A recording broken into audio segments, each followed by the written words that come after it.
اتنا اہم فیصلہ ہوا، اتنا اہم مشورہ ہوا، اب یہ تو دینے کے لیے تیار نہیں۔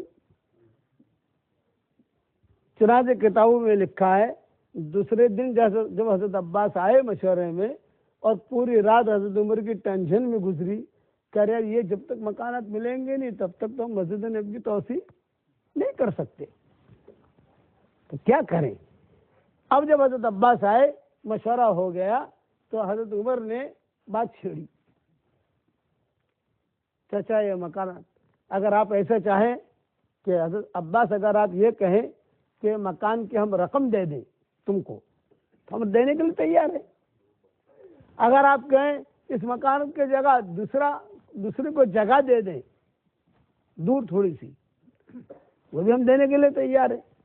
اور تو حضرت عباس نے کیا کہا، امیر المومنین مجھے اس کی رقم نہیں چاہیے،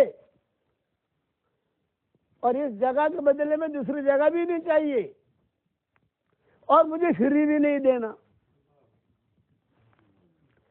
سارے دروازے بند ہو گئے نا بھائی، ارے بتاؤ تو صحیح یار، مجھے اس کی رقم بھی نہیں چاہیے، اس جگہ کے بدلے میں دوسری جگہ بھی نہیں چاہیے، اور مجھے جو ہے فری بھی نہیں دینا، میرا مکان ہے، میں رہوں گا یہاں۔ یہ تو مسئلہ ٹھڑا ہو گیا۔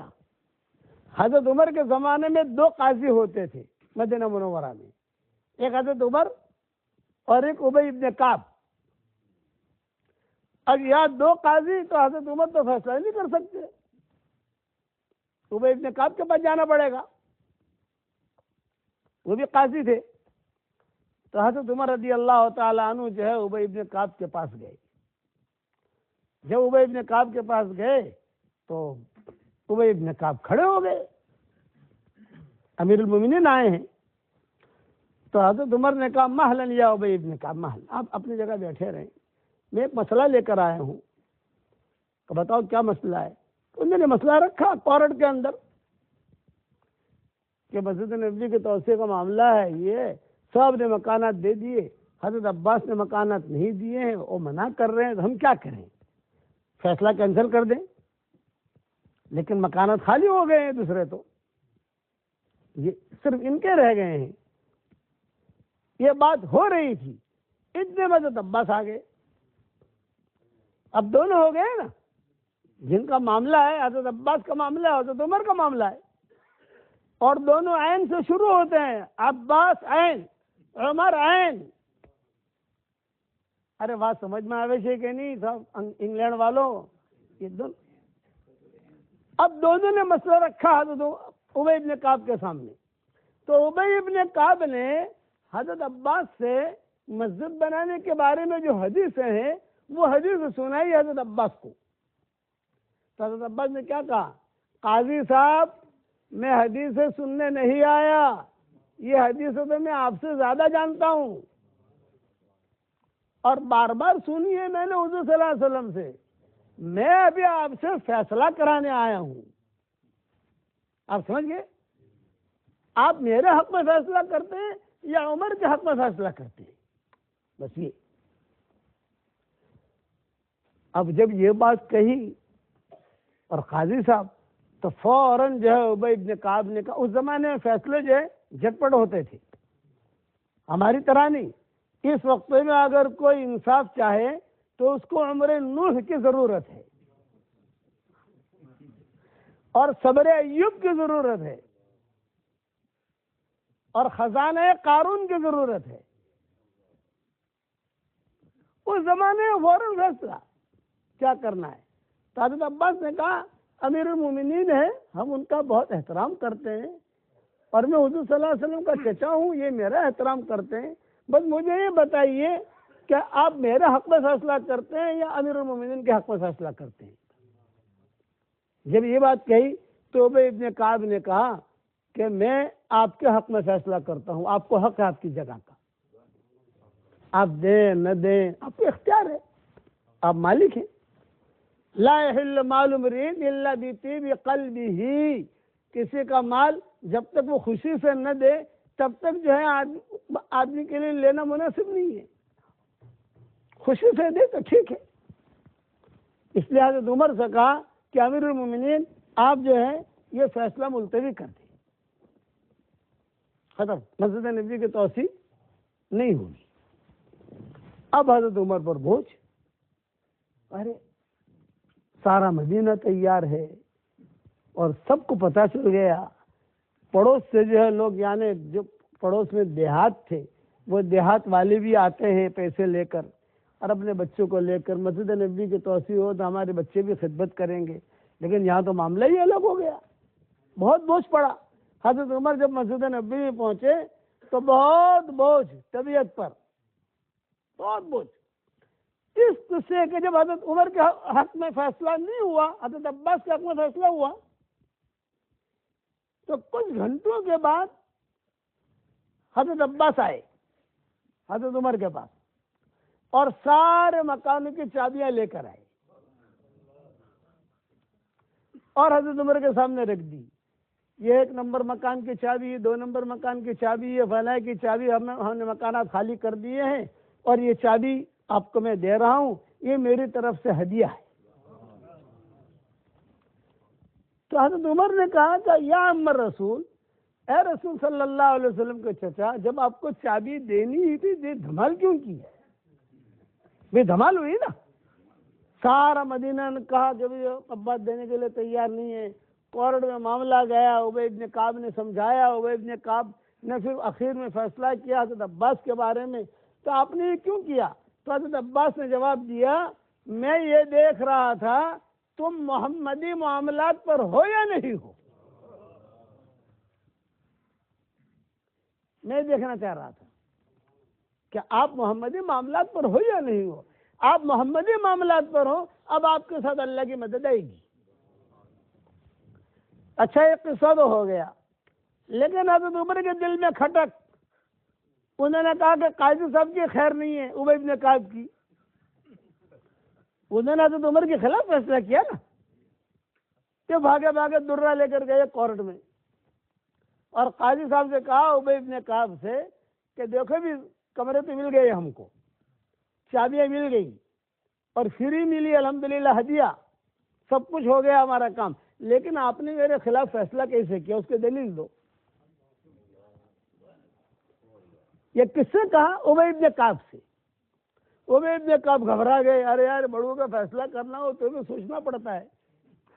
ابی ابن کعب نے کہا کہ امیر المومنین لا تعجل، آپ سے جلد بازی نہ کریں، میں آپ کو سمجھاتا ہوں میں نے آپ کے خلاف فیصلہ کیوں کیا، ان کے خلاف ان کی حمایت میں فیصلہ کیوں کیا، میں نے قصہ سنا ہے حضور صلی اللہ علیہ وسلم سے، وہ میں آپ کو بتاتا ہوں۔ پھر ابی ابن کعب نے حضرت عمر رضی اللہ تعالیٰ عنہ سے فرمایا کہ حضور صلی اللہ علیہ وسلم سے میں نے سنا ہے کہ اللہ تعالیٰ نے حضرت داؤد علیہ السلام سے کہا تھا داؤد بیت المقدس بناؤ، تو داؤد کو حکم ہوا حضرت داؤد علیہ السلام کو، انہوں نے بیت المقدس بنانا شروع کیا۔ جب بیت المقدس بنانا شروع کیا تو چلتے چلتے چلتے قریب میں کسی جھونپڑے کا، کسی بڑھیا کا جھونپڑا تھا قریب میں، تو سب لوگ کہتے تھے کہ بھئی آپ مسجد کی توسیع کر رہے ہو لیکن یہ بڑھیا جب تک رہے گی تب تک تو آپ مسجد بنا نہیں سکتے، اس لیے کہ پہلے اس سے معاملہ حل کرو، آپ سمجھتے ہو نہیں، یہ ہٹے گی تو بات آگے بڑھے گی۔ حضرت داؤد علیہ السلام گئے بڑھیا کے پاس اور یہ کہا کہ امی دیکھو میں اللہ کا گھر بنا رہا ہوں اور اتنا بڑا مجھے گھر بنانا ہے، اتنی توسیع بنانا ہے مجھے، تمہارے جھونپڑے کی مجھے ضرورت ہے، آپ پیسے لے لو اور یہاں سے چلے جاؤ، کسی دور آپ کو مکان بنا کے دے دیتے ہیں ہم۔ بڑھیا نے کہا میں کہیں جانے کی نہیں، یہاں سے میں یہ رہوں کہ تجھے بیت المقدس بنانا ہے بنا، یہاں بنا وہاں بنا وہاں بنا، میں نہیں جانے کی۔ اور وہ اپنے گھر کے اندر اکیلی رہتی تھی۔ اب پریشان حضرت داؤد علیہ السلام کہہ رہے یہ تو بڑا معاملہ ہو گیا، بیت المقدس بنانا ہے۔ مولانا نے کہا جو سبحان الذی اسری بعبدہ پڑھا انہوں نے، میرے دل میں اللہ نے ڈالا کہ بیت المقدس کی کچھ بات سنا دوں آپ کو۔ اب بڑی پریشانی کہ سب کیا کریں، بس معاملہ یہاں کر اٹکا ہے، باقی جتنے مکانات تھے، جتنی زمینیں تھی، جتنے جھوپڑے تھے، سب نے کسی نے فری دے دیا، کسی نے پیسے لے لیے، کسی نے 10 گنا پیسے لیے، روانہ ہو گئے۔ لیکن اچھا اس کا جو جھونپڑا تھا بڑھیا کا، یہ بالکل ناک پر تھا، ناک سمجھتے ہو نا، ایسی جگہ پر کہ وہ جب تک ہٹے گا نہیں، مطلب بیت المقدس بن ہی نہیں سکتا، اور آگے جسے بھی ہم دیواریں نہیں کر سکتے ہیں، انجینئر تھک گئے سب۔ اب داؤد علیہ السلام کے دل میں خیال آیا کہ یار میں بادشاہ ہوں، اور یہ بڑھیا کا جھوپڑا اس کو پیسے دے رہے ہیں، لیکن یہ دادا گیری کر رہی ہے، چلو ایک دو دن میں سمجھائیں گے، ورنہ جو ہے اس کا اٹھا کر وہاں ڈال دیں گے اس کو، اور توڑ تاڑ کو، میں تو بادشاہ ہوں سب چیزوں کا، اور یہ کتنا سمجھا رہے ہیں، مان کے دیتی نہیں۔ یہ دل میں خیال آیا، دل میں خیال آتے ہی آسمان سے اسٹے آرڈر آ گیا، داؤد میرا گھر بنانے کے لیے بڑھیا کا گھر اجاڑنے کی تدبیر سوچ رہے ہو، کام روک لو بھائی، اسٹے آرڈر، نہیں بنانا بیت المقدس۔ اب داؤد علیہ السلام کہا کہ اللہ پاک، کہا نا تمہارے دل میں یہ خیال آئے کیوں، معاملہ اتنی اونچی چیز ہے، اور ایسا اسٹے آرڈر آیا کہ ان کی وفات تک اسٹے آرڈر رہا آسمانوں سے، مت بنانا، ایک اینٹ بھی مت رکھنا، ایک اینٹ بھی نہیں۔ اسی حال میں حضرت داؤد علیہ السلام کا انتقال ہوا، اور ان کے انتقال کا بڑا عجیب قصہ ہے داؤد علیہ السلام کا، میری بکھرے موتی میں دیکھ لینا، میں نے لکھا ہے اس کے اندر کیسے انتقال ہوا۔ تفسیر تو ہر جگہ ہر چیز بیان نہیں کر سکتے ہم، لیکن خیر ان کا انتقال ہو گیا۔ اب داؤد علیہ السلام کے بعد کون آیا بھائی؟ سلیمان علیہ السلام، بوارث سلیمان و داؤد، یہ سلیمان علیہ السلام آئے۔ اب سلیمان علیہ السلام بہت خوش، بادشاہ جن انس کے، اللہ نے آرڈر کیا آسمانوں سے، چلو اسٹے آرڈر باپ کے لیے تھا، بیٹے کے لیے نہیں ہے، کام شروع کرو بیت المقدس کا۔ اب جب کام شروع کیا، جب اسٹے آرڈر ختم ہوا تو سب خوش ہو گئے۔ سلیمان علیہ السلام نے بہت دعوت کی، بھائی کس چیز کی دعوت؟ ارے میرے باپ کہ وہاں تو اسٹے آرڈر ہو گیا تھا، یہاں تو اللہ نے اجازت دے دی، کام شروع کرو، کام شروع کرو۔ بہت دعوت کے تھے، ایک بوڑھے نے آ کر کہا زیادہ خوشی مت منا، وہ بڑھیا زندہ ہے بھی، وہ مری نہیں ہے، ایسی عورتیں جلدی مرتی بھی نہیں ہے۔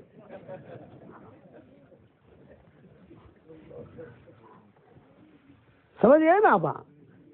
اب حضرت سلیمان علیہ السلام نے بہت شان و شوکت سے، چونکہ ان کی حکومت تو جنات پر بھی تھی، شان و شوکت سے بیت المقدس بنانے کی تدبیریں شروع کی۔ تو سب سے پہلے حضرت سلیمان علیہ السلام وہ بڑھیا کے پاس گئے، کیسی طبیعت ہے ماں؟ میری اچھی طبیعت ہے، یعنی کوئی اس نے زیادہ دھیان نہیں دیا، اب مجھے اللہ نے بادشاہ دیے، بہت اچھا، مبارک، اب جو ہے میں بیت المقدس بناؤں گا، بہت اچھا بناؤں۔ ابھی اس کی بات نہیں کی کہ تو جھوپڑا دے مجھے، لیکن آگے پیچھے کا آپ سمجھو حاشیہ، آگے مجھے مقدمہ ہوتا ہے نا، لیکن وہ بڑھیا، وہ ایک بات بھی اس نے اپنی زبان سے نہیں نکالی کہ میں جھوپڑے کی بات مت کرنا، کچھ بھی نہیں۔ روزانہ حضرت سلیمان علیہ السلام جاتے تھے کوئی ہدیہ لے کر، کبھی پھل لے کر گئے، کبھی کھانا لے کر گئے، کبھی وہ جو ہے پیڑی رہتی تھی اور پاؤں پر پاؤں ایسا رکھ کے، سمجھ گئے جو بڑھیا سوتی رہتی ہے، وہ لیٹی رہتی تھی۔ روزانہ جاوے سلیمان علیہ السلام، روزانہ۔ ایک دن اس کی زبان سے اتنا نکلا، بڑھیا کی زبان سے، سلیمان سچ سچ بتاؤ، روزانہ یہاں آتے ہو، میرے جھوپڑے کے لیے جاتے ہو نا؟ تم میری ہمدردی میں تو نہیں آتے؟ کہ چلو ماں ہے، بوڑھی ہے، تھوڑی خدمت کو، آپ میرے جھوپڑے کے لیے آتے ہو، اس لیے آپ کا کام اٹکا ہوا ہے۔ سلیمان علیہ السلام نے کہا بات تو صحیح ہے، میں اسی لیے آتا ہوں تاکہ بیت المقدس بنا سکوں میں۔ تو سلیمان علیہ السلام سے بڑھیا نے کہا کہ دیکھو سلیمان علیہ السلام، میں جو ہے یہ جھوپڑا دوں گی نہیں، تمہارا باپ بھی سمجھاتے سمجھاتے مر گیا، تم بھی سمجھاتے سمجھاتے مر جاؤ گے، میں جھوپڑا چھوڑوں گی نہیں۔ اب یہ گچھو اور پڑ گئی، آپ سمجھ گئے، لیکن سلیمان علیہ السلام ڈٹے رہے، جاتے تھے آتے تھے، جاتے جاتے بھی خیر خیرت پوچھے کیسی طبیعت ہے، کوئی ضرورت تو بتانا، یہی کرتا ہے آدمی، کوئی ضرورت ہو تو بتانا، کچھ کام ہو تو بتانا، ہاں بتاؤں گی کوئی، لیکن کوئی وہ بڑھیا تھی۔ آخر میں ایک دن اس بڑھیا کی زبان سے اتنا نکلا، اچھا چلو میں یہ جھوپڑا چھوڑوں گی، تو سلمان علیہ وسلم خوش ہو گئے، ارے چھوڑنے کا نام تو لیا اس نے، لیکن قیمت بہت لوں گی۔ کیا کہا اس نے؟ قیمت بہت لوں گی۔ تو حضرت سلمان علیہ السلام نے کہا کہ بہت اچھا، قیمت ہم دیں گے تجھے، بتا کیا قیمت چاہیے۔ اس نے قیمت مانگی، سلمان علیہ السلام نے فوراً ڈن کر دیا، ڈن اوکے۔ اب بات طے ہوگی، تو جو بڑھیا نے کہا ذرا دیکھ میرے ایک بات کا جواب دے، جو قیمت تم مجھے دے رہے ہو وہ قیمتی ہے یا میری جگہ قیمتی ہے؟ سلمان علیہ السلام نے کہا بھائی تیری جگہ قیمتی ہے، اس لیے کہ بیت اللہ کی نسبت لگے گی، بیت المقدس کی نسبت لگے گی، یہ جگہ قیمتی ہے، میں جو رقم دے رہا ہوں وہ تو نے مانگا، میں نے کہہ دیا، تو تیری جگہ قیمتی ہے۔ تو بڑھیا نے کہا مجھے نہیں بیچنا، یعنی معاملہ کر کے اس نے ڈسٹرب کر دیا کہ نہیں مجھے نہیں بیچنا۔ اب سلمان علیہ السلام اور پریشان کہ یار یہ تو جو ہے بادشاہوں کو چکما دے ہوئے ایسی ہے۔ اب جو ہے کچھ سال اس میں گزرے، پھر آخر کے اندر اس نے خود کہا کہ سلیمان میں دیکھ رہی ہوں کافی کام ہو رہا ہے بیت المقدس کا، یہاں بھی دیوار بن گئی، یہاں بھی دیوار بن گئی، محرابیں بن گئی، یہ بن گیا وہ بن گیا، سب کچھ میں دیکھ رہی ہوں، تو میں قیمت لوں گی بہت زیادہ۔ حضرت سلیمان علیہ السلام نے کہا اچھا بھائی بہت زیادہ قیمت لینا، کیا مانگتی ہے بول؟ تو اس نے کہا میرے سامنے بیت المقدس کے قرب و جوار کے اندر جتنے بیل ہیں یا جتنی گائیں ہیں بڑے بڑے، ان سب کو میرے سامنے کھڑا کرو، اور میں جس پر انگلی رکھوں اس کو میرے سامنے ذبح کرو، اور پھر اس کی چمڑی نکالو اور اس چمڑی کے اندر سونا بھر کے مجھے دو۔ یہ اس نے مانگا۔ تو سلیمان علیہ السلام نے کہا یہ تو حد کر رہی ہے، بہت زیادہ مانگ رہی۔ اللہ نے فوراً وحی بھیجی، سلیمان میرا گھر بنا رہے ہو یا اپنا گھر بنا رہے ہو؟ اگر میرا گھر بنا رہے ہو تو میری جیب میں تمہارا ہاتھ ہے، جلدی ڈن کرو ورنہ یہ بھی پھر جائے گی۔ اب سلیمان علیہ السلام نے کہا ڈن، تو اس نے پھر کہا ایک سوال، تو سلیمان علیہ السلام نے کہا اب کوئی سوال نہیں، وہ تو وہی سوال کرے گی، تو آپ سمجھے وہی سوال کرے گی تو کہ میری جگہ زیادہ قیمتی ہے یا تم سونا دے رہے ہو یہ زیادہ قیمتی ہے۔ اب پہلے تو یہاں سے جا۔ بعض کتابوں میں یہ بھی لکھا ہے کہ جناتوں نے حضرت سلیمان علیہ السلام سے کہا کہ حضرت ہم کچھ کوشش کریں نکالنے کی۔ جناتوں سے انسان ڈرتا ہے نا بھائی، ہم کچھ تو ایک بعض کتابوں میں یہ تاریخی روایت ہے ساری، یہ کہا کہ تم کوشش کرو لیکن یہ کہ اس کو کوئی تکلیف نہ ہو، تکلیف ہوگی تو پھر اوپر سے اسٹے آرڈر آ جائے گا۔ یہاں تو اوپر کے کورٹ کا معاملہ ہے، وہاں تو اسٹے آرڈر آ جائے گا۔ تو جنات کیا کرتے تھے، کبھی جو ہے برتن گرا دیں گے رات کو، کبھی چارپائی ہلاویں، آپ سمجھے، گھبرا کے وہ پڑی پڑی کہتی تھی جن آوے بھوت آوے پلت آوے، میں جھوپڑا چھوڑنے والی نہیں ہوں۔ وہ بھی تھک گئے کہ یار یہ تو مانتی ہی نہیں ہے، اچھا مار نہیں سکتے، حالانکہ آسان کیا ہے کہ اس کو اٹھاؤ اور بھگاؤ، پھینکو ایک طرف، جناتوں میں طاقت ہے نا۔ لیکن آخر تک یہ معاملے کو یہاں تک لایا گیا، پھر بیل لائے گئے، اس نے کہا یہ بیل کاٹو، اس کو ذبح کیا، اور پھر ذبح کرنے کے بعد جو ہے اس کی چمڑی نکالی گئی، اس میں سونا بھرا گیا۔ اب سونا وہ اٹھا نہیں سکتے تھی، تو کیا اٹھاوے سونا، بیچارہ اب مرے تب مرے، اب مرے تب مرے، اب مرے تب مرے۔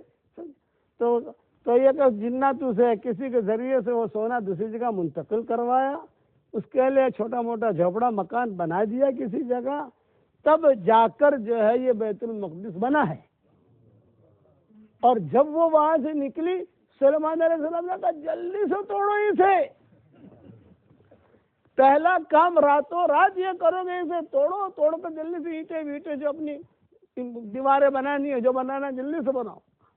تو ابی بن کعب نے حضرت عمر سے کہا اے امیر المومنین، ایک بڑھیا کے جھوپڑے کا اللہ کے یہاں یہ مقام ہے کہ دو نبیوں کو جو ہے معاملہ ہوا، داؤد علیہ السلام، سلیمان علیہ السلام، تو کیا حضرت عباس کے گھر کا مقام اللہ کیا نہیں ہوگا؟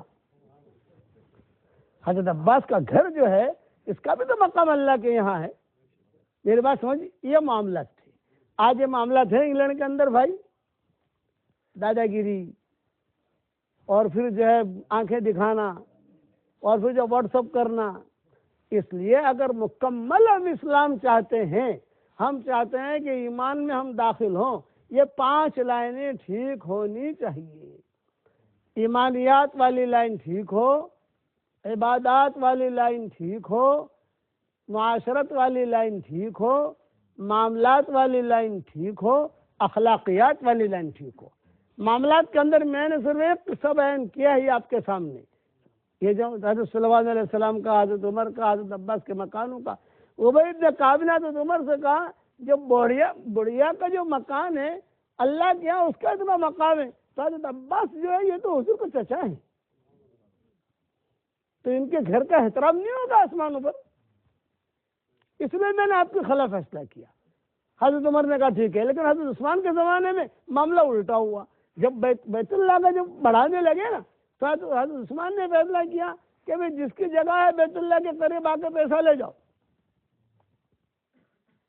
جو لوگ نہیں آئے تو حضرت عثمان نے کہا کہ بس بھائی اب جو ہے اتنا سارے مسلمان ساری دنیا سے آ رہے ہیں، تو تمہاری وجہ سے ہم بیت اللہ کو جو ایسے تنگ تو نہیں کر سکتے، ہم نماز کا پڑھیں گے، وہ لوگ ساری دنیا ہے نا۔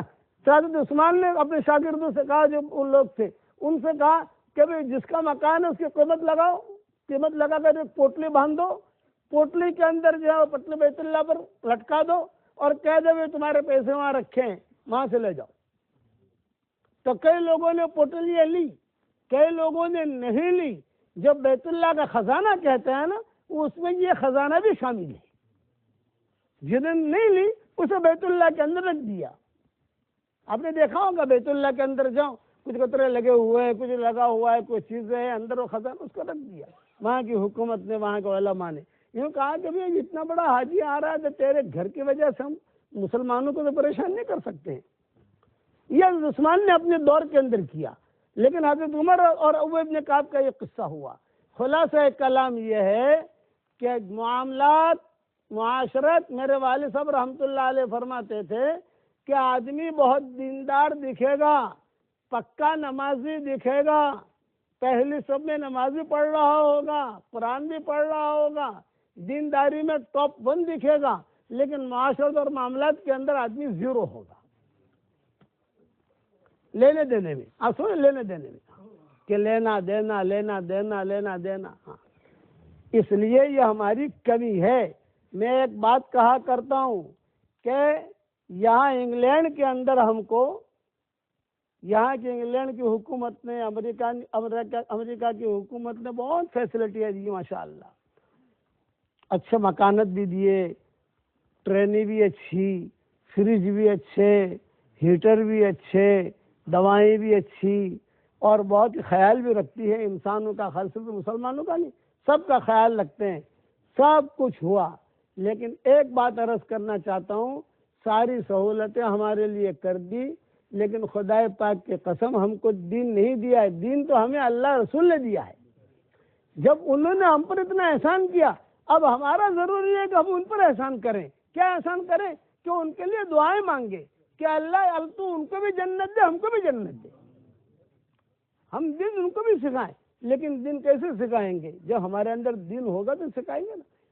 کسی آدمی کے پاس جانا ہوا، بہت مرتبہ ہم جاتے رہتے ہیں، کبھی اس نے کہا کہ مولوی صاحب آپ یہ دین کی بات کرتے ہو، دنیا میں ایک مسلمان دکھا دو جو 100% دیندار ہو۔ میں تیار ہوں، جب اسلام اتنا اچھا مذہب ہے تو تمہارے لوگ عمل کیوں نہیں کرتے بھائی؟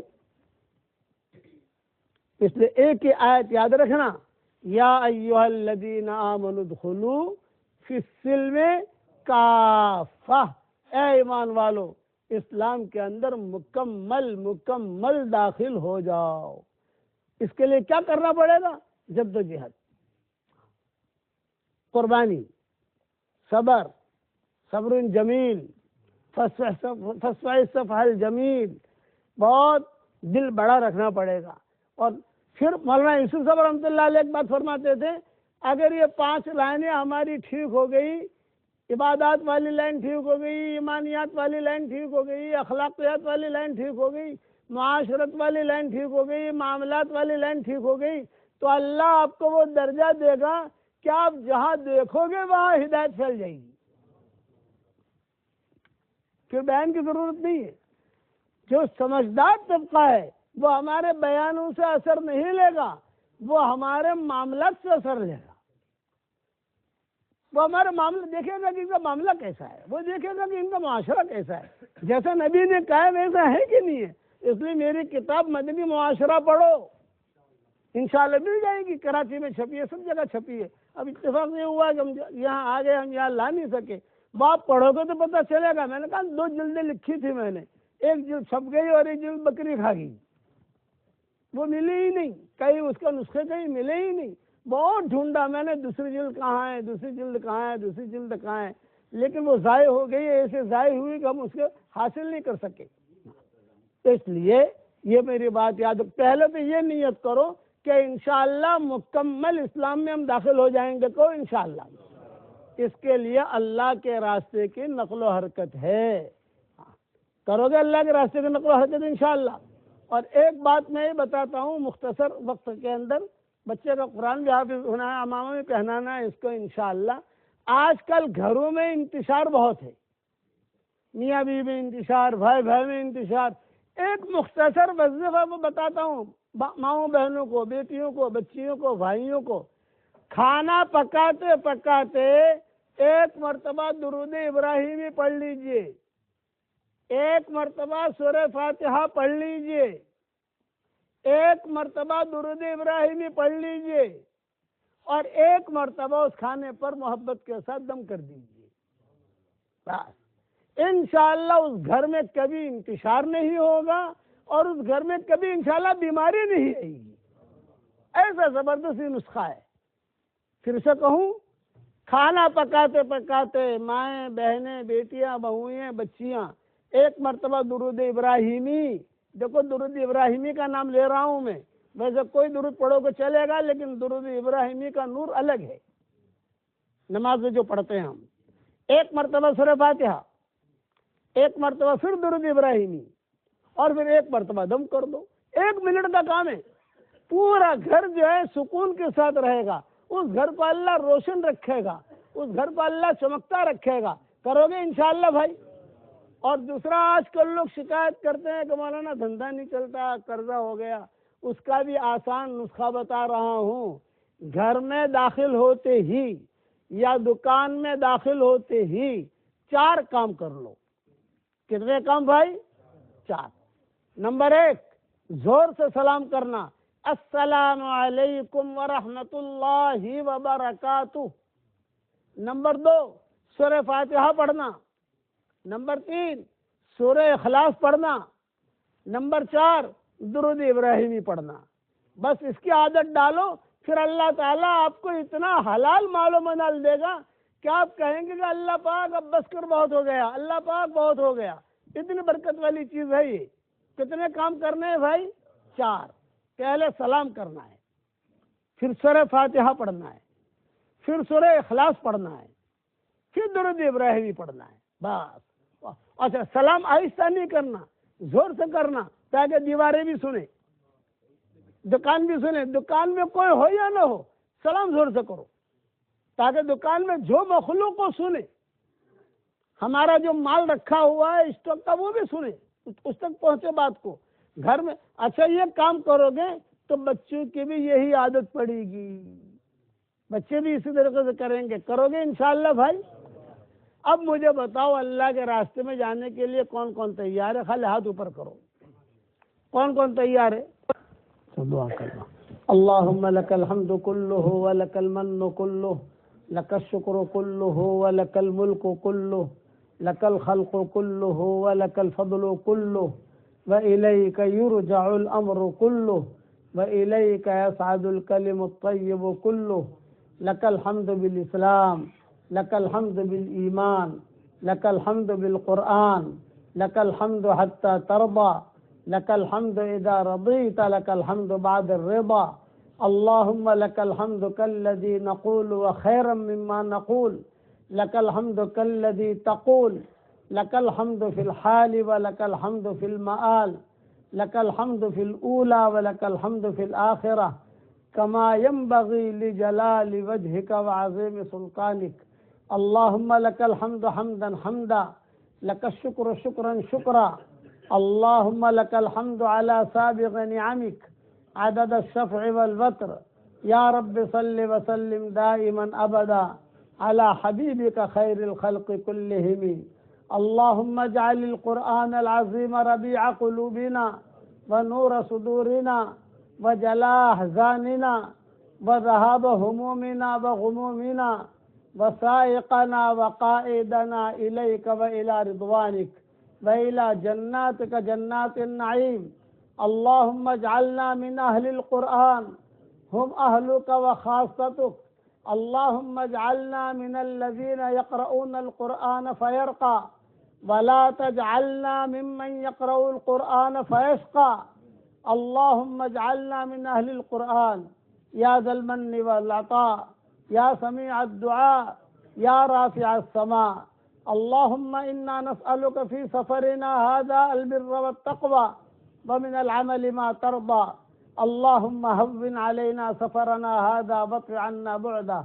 نعوذ بك من وعثاء السفر وكآبة المنظر والحور بعد الكور ودعوة المظلوم وسوء المنقلب في المال والأهل اللهم أصحبنا في سفرنا واخلفنا في أهلنا یا ذا الجلال والاکرام۔ اے ہمارے پیارے اللہ، ہمارے گناہوں کو معاف فرما، ہماری خطاؤں سے درگزر فرما، اس بچے کے قرآن حافظ ہونے کو تو قبول فرما۔ اے اللہ ان کے اولادوں کو قبول فرما، ان کے ماں باپ کو قبول فرما، ان کے دادا دادی کو قبول فرما، اور ہم سب کو ہماری اولادوں کو قرآن سے جوڑ دے۔ اے اللہ مسلمانوں کے اولادوں کو تیرے قرآن سے جوڑ دے۔ اے اللہ دونوں جہاں کی سرخروئی کا معاملہ فرما، دونوں جہاں کی عزتوں کا معاملہ فرما، دونوں جہاں کی ذلت و رسوائی سے ہماری حفاظت فرما۔ اے اللہ اس وقت میں امت پریشان ہے، امت کی پریشانیوں کو دور فرما۔ اے اللہ اس امت کو ہر پل نئی خوشیاں عطا فرما، اس امت کو ہر پل نئی خوشبوئیں عطا فرما، اس امت کو ہر پل نئی عزتیں عطا فرما، اس امت کو ہر پل نئی برکتیں عطا فرما، اس امت کو ہر پل نئی سعادتیں عطا فرما، اس امت کو ہر پل نئی برکتیں نئی رحمتیں عطا فرما۔ اے اللہ جس کرم سے آپ نے ہمیں مسجد قباء میں جمع کیا ہے، تیرے اسی کرم سے جنت الفردوس میں تیرے نبی کے پڑوس میں ہماری قیامت تک کے آنے والی نسلوں کو تو جمع فرما دے۔ اے اللہ ہمیں مانگنا نہیں آتا مگر تجھے دینا تو آتا ہے، تو ہم سب کو ہر لائن کی خوشیاں مقدر فرما، ہم سب کو ہر لائن کی عافیت عطا فرما۔ اے اللہ رسول اللہ صلی اللہ علیہ وسلم نے جتنی خیر کی لائن کی دعائیں مانگی ہیں وہ ہم سب کے لیے مقدر فرما، اور ہماری قیامت تک کے آنے والی نسلوں کے لیے مقدر فرما، اور قیامت تک کے آنے والی پوری امت کے لیے مقدر فرما۔ اے اللہ ہم جب مانگیں گے تو بہت مانگیں گے، اس لیے کہ تجھے دینا ہے، ہمیں نہیں دینا ہے۔ اے اللہ اس امت کو سنبھالا دے دے، اس امت کو سنبھالا دے دے۔ اے اللہ امت کو ظالم اور مظلوم بننے سے بچا لے، اس امت کو ظالم اور مظلوم بننے سے بچا لے۔ اور رسول اللہ صلی اللہ علیہ وسلم نے جن شرور سے پناہ چاہی ہو ان شرور سے تو ہماری حفاظت فرما، ہماری قیامت تک کے آنے والی نسلوں کی حفاظت فرما، اور پوری امت کی حفاظت فرما۔ اے اللہ جو بھی بیمار ہوں ان کو تو شفائے کاملہ عاجلہ آجلہ دائمہ مستمرہ عطا فرما۔ ہمارے بھائی الیاس کو شفائے کاملہ عطا فرما۔ اے اللہ جیسا ایوب علیہ السلام کو آپ نے شفا دی تھی، اس طریقے پر ہمارے بھائی الیاس کو بھی شفا کا لباس پہنا دے۔ اے اللہ صحت کا لباس پہنا دے۔ اے اللہ ہم سب کو صحت کا لباس پہنا دے، ہم سب کو تقوی کا لباس پہنا دے، ہم سب کو عافیت کا لباس پہنا دے، ہم سب کو معافات کا لباس پہنا دے، ہم سب کو اے اللہ ہماری آنکھوں میں تیری محبت کا سرما لگا دے، اے اللہ ہمارے دلوں میں تیری معرفت کا نور کوٹ کوٹ کے بھر دے، اے اللہ جن کے لڑکے اور لڑکیاں شادی کے لائق ہوں، غیر شادی شدہ ہوں، ان کے لیے بہترین جوڑوں کا انتظام فرما، جو بے اولاد ہوں نیک صالح اولاد انہیں نصیب فرما، جن کی اولاد سے ہے مگر نافرمان ہے ان کی نافرمان اولاد کو فرما بردار بنا دے، اے خوبصورت پردے والے، اے خوبصورت چادر والے، ہمارے عیبوں پر پردے ڈال دے، ہمیں مستبد الاخیار میں شامل فرما، اے اللہ آپ کے وہ مبارک 8 نام جو آپ نے سورج پہ لکھے ہیں، اور آپ کے وہ مبارک نام جو آپ نے لوح و قلم پہ لکھے ہیں، اور آپ کے وہ اسماء حسنہ جو آپ نے عرش و کرسی پہ لکھے ہیں، اور آپ کے وہ اسماء حسنہ جو آپ نے قرآن میں نازل کیے ہیں، اور آپ کے وہ اسماء حسنہ جو آپ نے زمزم کے کنویں میں اس کی جڑوں میں لکھے ہیں، اور آپ کے وہ اسماء حسنہ جسے ہمیں رسول اللہ صلی اللہ علیہ وسلم نے بتائے ہیں، اور آپ کے وہ اسماء حسنہ جسے صرف آپ جانتے ہیں اور کوئی نہیں جانتا، ان سارے مبارک ناموں کی طفیل اور برکت سے دعا مانگتے ہیں کہ اس امت کی اجتماعی اور انفرادی پریشانیوں کو دور فرما دے، اس امت کی اجتماعی اور انفرادی پریشانیوں کو دور فرما دے، اے اللہ یہ مجمع جو آمین کہہ رہا ہے، کسی کے باپ کا انتقال ہو چکا ہے، کسی کے ماں کا انتقال ہو چکا ہے، کسی کے ماں اور باپ دونوں کا انتقال ہو چکا ہے، اور کسی کے بہترین بیوی کا انتقال ہو چکا ہے، کسی کے شوہر کا انتقال ہو چکا ہے، وہ قبروں میں انتظار میں ہے کہ کوئی ہمارے لیے بھی دعا کرتا ہے کہ نہیں کرتا، اے مالک ہمارے ماں باپ کی مغفرت فرما دے، ہمارے ماں باپ کی مغفرت فرما دے، ہمارے ماں باپ کی مغفرت فرما دے، ان کی ہڈی ہڈی کو جنت نصیب فرما، ان کی ہڈی ہڈی کو جنت نصیب فرما، اور جو ماں باپ زندہ ہوں ان کی قدر کرنے کی توفیق عطا فرما، صحابہ کی محبت ہمارے دلوں میں ڈال دے، اور صحابہ کی محبت دنیا والوں کے دلوں میں ڈال دے، پورے انگلینڈ کی ہدایت کے فیصلے فرما، پورے یورپ کی ہدایت کے فیصلے فرما، اے اللہ ہمارا یہ سفر جو ہوا ہے تو اس اپنے دربار میں قبول فرما، جو بھی ذرہ خیر وجود میں آیا ہو، جو بھی نیکیاں وجود میں آئی ہو، اے اللہ تو اس کی نگرانی فرما، اس کی آبیاری فرما، اس کی آپ پاشی فرما، اے مالک اگر آپ نے ہمارا نام سعید اور نیک بختوں میں لکھا ہو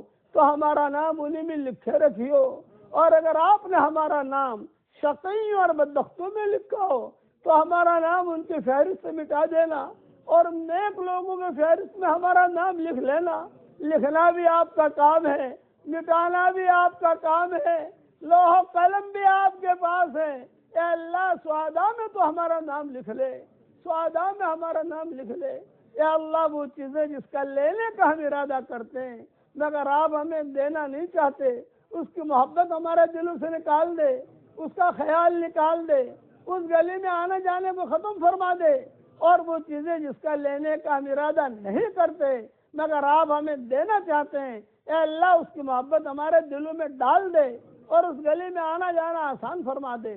میری اس دعا پر دنیا بھر میں جہاں کہیں آمین کہی جائے، اور یہ مجمع آمین کہہ رہا ہے، مردوں کا اور عورتوں کا، مسجد خدا میں یہ آمین کہہ رہا ہے، اے اللہ ہم سب کی اور ان سب کی سارے جائز مرادوں کو پوری فرما، اے اللہ اچانک کا خیر ہمیں نصیب فرما، اچانک کے شر سے تو ہماری حفاظت فرما، ہمارا کھویا ہوا دین ہمیں واپس دے دے، ہمارا کھویا ہوا قرآن واپس دے دے، اے اللہ رسول اللہ صلی اللہ علیہ وسلم کی امت پر کرم کا، رحم کا، فضل کا معاملہ فرما، اے اللہ تیرے نبی نے ایک جملہ فرمایا ہے، الخلق عیال اللہ، ساری مخلوق اللہ کا کنبہ ہے، اے اللہ انسانوں میں سے جو بیمار ہو ان کو شفا عطا فرما، جناتوں میں سے جو بیمار ہو ان کو بھی شفا عطا فرما، جانوروں میں سے جو بیمار ہو ان کو بھی شفا عطا فرما، جانور بھی جو ہے یہ اللہ تیری مخلوق ہے،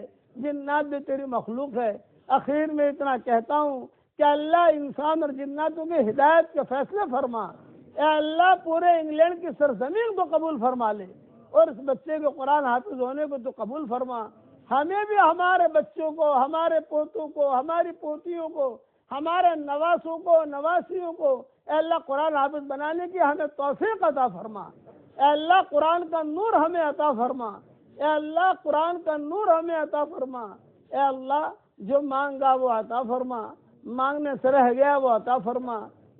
جن کے دل میں جو جائز مرادیں ہوں عافیت سے ان سب کے جائز مرادوں کو پوری فرما کر اس میں خیر کی شکلیں اور صورتیں پیدا فرما، اور اپنے فضل و کرم سے ہماری دعاؤں کو قبول فرما. سبحان ربنا رب العزت عما یصفون وسلام علی المرسلین والحمد للہ رب العالمین.